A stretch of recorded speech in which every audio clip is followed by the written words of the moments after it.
அனைவருக்கும் வணக்கம். பிஜிடிஆர்பி வரலாறு யூனிட் 1லேருந்து நாம் வினாக்கள் பார்த்துட்டே வரோம். அதை தொடர்ந்து இந்த வீடியோலையும் சில வினாக்கள் பார்க்கலாம். ஹரப்பா மக்களின் மொழி திராவிட மொழி என்று கூறியவர் பார்போலோ. இவர் எந்த நாட்டை சேர்ந்தவர்னா ஸ்காண்டினேவியா.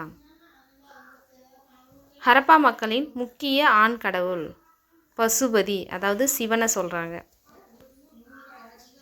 பசுபதி என்ற சிவனை சுற்றி காணப்பட்ட விலங்குகள் யானை, புலி, நீர் யானை, எருது. இது 4 திசையையும் நோக்கி காணப்படுது. அந்த கடவுளோட பாத பகுதியில் 2 மான்கள் இருக்குது.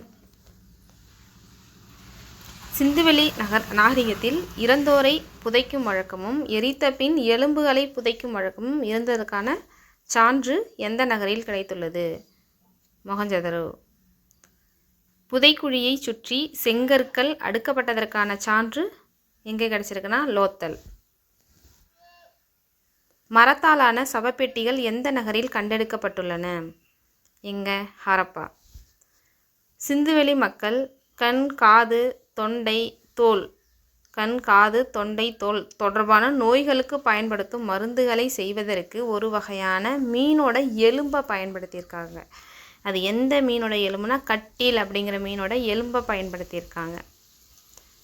அடுத்து, பின்வரும் சிந்து சமவெளி நாகரிக இடங்களில் எது கோட்டையை கொண்டிருக்கவில்லை?